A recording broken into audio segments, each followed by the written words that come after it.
परिया, आज बच्चों को क्या पढ़ाना है? आज बच्चों को टेबल की सिलेक्शन के लिए point. What is your name? My name is परिया। बिस्मिल्लाहिर्रहमानिर्रहीम। शुरू करता हूँ अल्लाह के नाम से जो बड़ा मेहरबान और नहायत रहम करने वाला है। आज का हमारा टॉपिक है वायरिंग केबल का इंतखाब करने के लिए अहम नुकात। रिव्यू ऑफ लास्ट लेक्चर में हमने वायर और केबल के बारे में पढ़ा था। आज दोबारा मैं आपको बता देता हूँ। ऐसे कनेक्टर्स जिनके ऊपर किसी किस्म की इंसुलेशन ना हो उसको वायर बोलते हैं। फॉर एग्ज़ाम्पल, वापडा के पोल के ऊपर जो कनेक्टर्स लगे हुए हैं उनको हम तारें बोलते हैं या वायर्स बोलते हैं। या ऐसा सिंगल कनेक्टर जिसके ऊपर इंसुलेशन चढ़ी हो उसको भी हम वायर बोलते हैं। ये वायर मोटर वाइंडिंग के लिए, ट्रांसफार्मर वाइंडिंग के लिए और जनरेटर्स की वाइंडिंग के लिए इस्तेमाल होती है। इसके ऊपर वार्निश की इंसुलेशन चढ़ी होती है। Shape of cable connectors. Cable के अंदरूनी हिस्से को कनेक्टर्स कहते हैं या वायर कहते हैं या कोर कहते हैं। ये दो तरह के होते हैं, या तो सॉलिड होते हैं या रेशादार होते हैं। अगर किसी केबल में सॉलिड कनेक्टर है तो उसको सॉलिड केबल कहेंगे। अगर किसी केबल में रेशादार कनेक्टर्स हैं तो उनको स्टैंडर्ड केबल कहेंगे या रेशादार केबल कहेंगे। फॉर एग्ज़ाम्पल, घरों में जो केबल इस्तेमाल की जाती है पीवीसी केबल, ये स्टैंडर्ड कनेक्टर हैं। इसके अंदर तीन नतीस की केबल के अंदर 3 कनेक्टर होते हैं, जबकि 7 नतीस की केबल के अंदर 7 कनेक्टर होते हैं। Current carrying capacity of wiring cable. Wiring cable अपने अंदर से जितनी आसानी से करंट गुजार सकती है उसे current carrying capacity of wiring cable कहते हैं, या वायरिंग की रेटेड करंट को current carrying capacity of wiring cable कहते हैं। फॉर एग्ज़ाम्पल, 3 नतीस की केबल है जो घरों में वायरिंग के लिए इस्तेमाल होती है। ये अपने अंदर से आसानी से 15 से 16 एम्पेयर जो है वो गुजार सकती है, बशर्तिया कि केबल अच्छी कंपनी की हो। तो ये इसकी करंट कैरिंग कैपेसिटी है।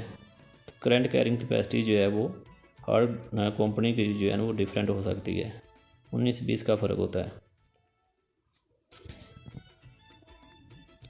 आज का हमारा मेन टॉपिक है वायरिंग केबल का इंतखाब करने के लिए अहम नुकात। बरकी तनसीब के लिए मुनासिब साइज़ और किस्म की केबल मुंतखब करना बहुत अहम मसला होता है, क्योंकि अगर वायरिंग के लिए किसी ख़ास हिस्से के लिए केबल का साइज़ कम इस्तेमाल किया जाएगा तो केबल ज़्यादा गर्म होंगी, शॉर्ट सर्किट होगा, मशीनों की एफिशिएंसी कम हो जाएगी, वोल्टेज ड्रॉप बढ़ जाएंगे वगैरह वगैरह। अगर केबल का साइज़ आप दरकार मौजू साइज़ के मुकाबले में बड़ा इस्तेमाल करते हैं तो उस सूरत में जो है ना वो अखराजात जो है ना वो बढ़ जाएंगे।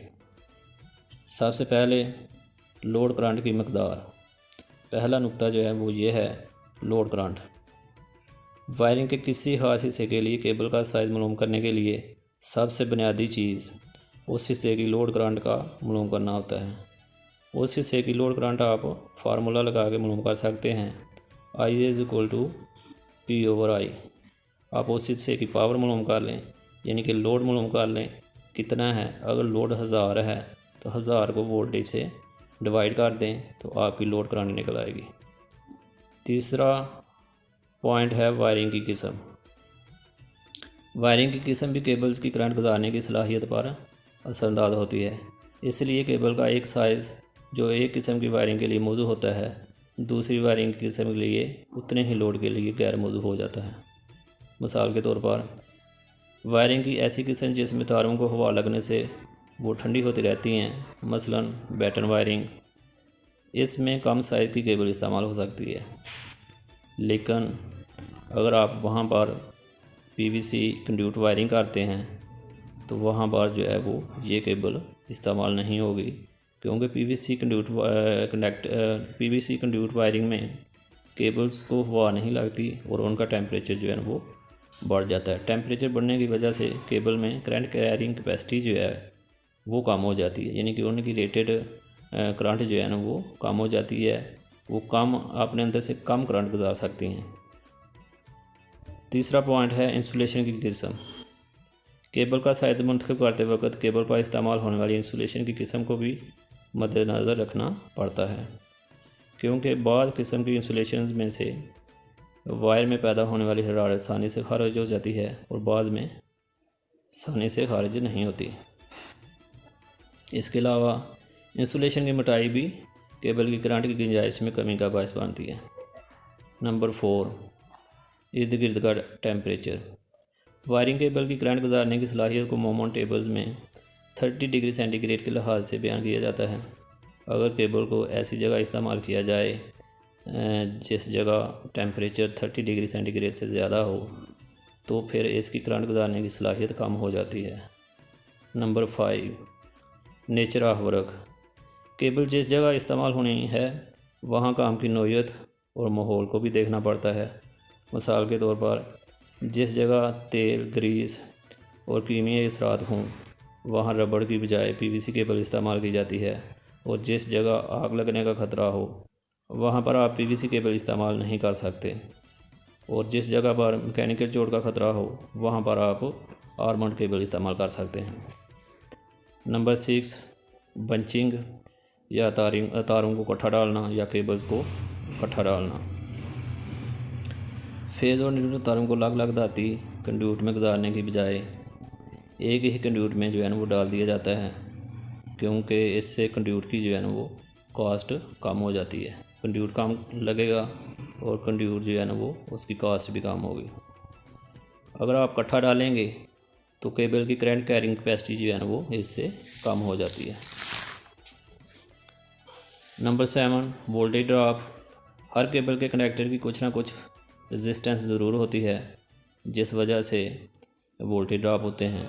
वोल्टेज ड्रॉप मालूम करने का फार्मूला V=IR। तो अगर आपके पास करंट है तो केबल की रेजिस्टेंस का आपको पता है तो आप ये फार्मूला लगाकर उस केबल के वोल्टेज ड्रॉप मालूम कर सकते हैं। नंबर 8, वायरिंग का हिस्सा। वायरिंग के लिए केबल मुंतखब करते वक्त इस बात को भी मद्देनज़र रखना होता है कि वो केबल वायरिंग के किस हिस्से में इस्तेमाल होगी। अगर मेन के लिए इस्तेमाल होगी तो वहाँ पर 2 कोर केबल इस्तेमाल होगी। जैसे घरों में आप मीटर लगवाते हैं तो मीटर से लेकर पोल तक जो केबल इस्तेमाल की जाती है वो 2 कोर केबल होती है और उसका साइज़ भी बड़ा होता है। इसके अलावा मीटर से लेकर जो आपने केबल इस्तेमाल करनी है मेन डिस्ट्रीब्यूशन बोर्ड तक, वहाँ पर आप मोटी केबल इस्तेमाल करते हैं, क्योंकि उसमें से पूरे घर की करंट जो है ना वो गुजरनी होती है, तो उसकी मोटाई जो है ना वो रखी जाती है। जितनी केबल ज़्यादा मोटी होगी उसमें करंट कैरिंग कैपेसिटी जो है ना उसकी ज़्यादा होगी। ये थे 8 नुकात जिनकी बुनियाद पर केबल का साइज़ जो है ना वो मुंतखब किया जाता है। केबल मुंतखब की जाती है कौन सी केबल जो है ना आपने वायरिंग में इस्तेमाल करनी है। आज की असाइनमेंट ये है कि इस टॉपिक के मुतल्लिका जितनी भी इन्फॉर्मेशन बुक के ऊपर मौजूद हैं आप कम से कम उसको 2 दफ़ा रीड करें। अगर कोई क्वेश्चन हो तो आप यूट्यूब में कमेंट्स बॉक्स में आप मुझसे पूछ सकते हैं। इस वीडियो का लिंक जो है ना मैं आपको शेयर करूँगा, वो लिंक आपने ओपन करना है, वीडियो को जो है ना वो वॉच करना है, सुनना है। सुनने के बाद अगर कोई आपके जहन में सवाल हो तो आप जो है ना वो मुझसे व्हाट्सएप ग्रुप के ऊपर भी पूछ सकते हैं और यूट्यूब के कमेंट्स बॉक्स में भी आप मुझसे पूछ सकते हैं। Thanks for watching. आप सबका शुक्रिया। अल्लाह ताला आपका हामी नासर हो। अल्लाह हाफिज़।